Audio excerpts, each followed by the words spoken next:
La Bible nous encourage à travailler pour les seigneurs, non en regardant aux hommes, non en regardant aux ministres de Dieu, c'est-à-dire les responsables que Dieu a établis sur nous. Dieu nous exhorte à travailler pour lui avec un cœur qui est attaché à lui et à lui seul. Cela veut dire que notre service envers Dieu ne doit pas être motivé par les vues des gens, ne doit pas être motivé par la reconnaissance des gens, ne doit pas être motivé par les encouragements des gens, ne doit pas être motivé par la reconnaissance des gens. Parce que aux yeux de Dieu, Dieu met tes côtés 10 sur 10 et l'homme ne voit rien de tout ça. C'est pourquoi lorsque vous servez Dieu, il ne faut pas regarder sur celui qui vous regarde, le pasteur, je ne sais pas, le frère et soeur, non, pas du tout. Parce que ce n'est pas devant les hommes que vous rendez service, c'est devant Dieu que tu rends service. Ce que je me fais comprendre. Lorsque tu sers Dieu, dans les buts que le pasteur béni va me voir, ou dans les buts que tel frère ou telle sœur va me remarquer, ou pour qu'on dise que c'est toi qui aimes Dieu trop, tu es déjà mal barré et ton service n'est pas battu sur la pierre angulaire. Ah oui, je dois vous dire ça. Si pour vous, servir Dieu, c'est comme moi, je te vois en train de servir, je vais vous dire, en tout cas, vous êtes en train de bâtir sur le sable. Lorsque vous servez Dieu, n'ayez même pas mon image en tête. Ce qui fait que je sois là ou pas, à mon absence ou à ma présence, vous devez travailler pour Dieu avec la même excellence, vous devez travailler pour Dieu avec les mêmes dévouements, la même passion, avec le même amour.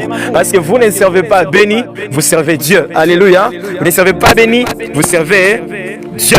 Et la Bible plutôt dit lorsque vous travaillez même pour Dieu là, il ne faut pas le faire avec murmure. Ne voyez pas l'œuvre de Dieu comme une corvée. Voyez cela comme un grand honneur de servir et de prendre part au sacerdoce royal. C'est un grand privilège de faire quitter les chaises même na véranda wana et de l'amener sous cet arbre. C'est un grand honneur. Do you understand what I'm talking about? C'est un grand honneur de transporter même la chair. C'est un grand honneur de balayer ces lieux de culte. C'est un grand honneur de plier même cette moquette. Un grand honneur de servir Dieu. Et souvent ça m'étonne lorsqu'il y a des gens qui sont heureux d'être engagés dans la maison présidentielle, mais ne sont pas heureux de servir Dieu à l'église. Normalement, lorsque vous servez Dieu ici, vous transportez les chaises ici, vous devez être dans la joie. Parce qu'il n'y a pas un grand privilège comme celui-là. Mais on mettez-nous devant vous ici. C'est plus que même travailler dans la maison du chef de l'État. Il n'y a pas un privilège comme ce que je suis en train de faire là. Travailler pour Dieu, ce n'est pas une tâche légère. Si on peut être heureux lorsqu'on est engagé dans une entreprise de la place, on doit être 1000 fois, 10 000 fois, 10 millions de fois plus heureux lorsqu'on sert Dieu. On doit être très, très, très heureux lorsque Dieu nous demande et nous convoque à son œuvre. C'est un honneur et un privilège de servir Dieu. Un honneur et un privilège de faire partie d'une vision divine, de faire partie d'une œuvre que Dieu a donnée. C'est un honneur, c'est un honneur.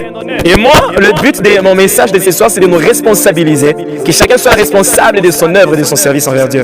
Parce qu'au dernier jour, c'est vrai que je donnerai les rapports en tant que le ministre de cette communauté, mais chacun d'entre nous devra défendre individuellement ce qu'il a fait pour Dieu. Premièrement, je rendrai compte d'abord pour l'Assemblée Vue de Gloire, et après, je rendrai compte de ma propre vie sur la terre. Et vous aussi, vous rendrez compte de votre vie sur la terre. Dieu vous appellera en jugement. Il vous demandera qu'avez-vous fait de votre vie sur la terre. Dieu vous dira qu'avez-vous fait de vos 25 ans, qu'as-tu fait de tes 30 ans, qu'as-tu fait de tes 23 ans, qu'as-tu fait de tes 50 ans, qu'as-tu fait de ta vie sur la terre. Dieu nous demandera des comptes, il nous demandera des comptes, il nous demandera des comptes. C'est pourquoi lorsque nous venons servir Dieu, nous ne devons pas avoir les yeux que sur la vie que nous vivons maintenant là. Parce qu'il y a une autre vie après celle-ci.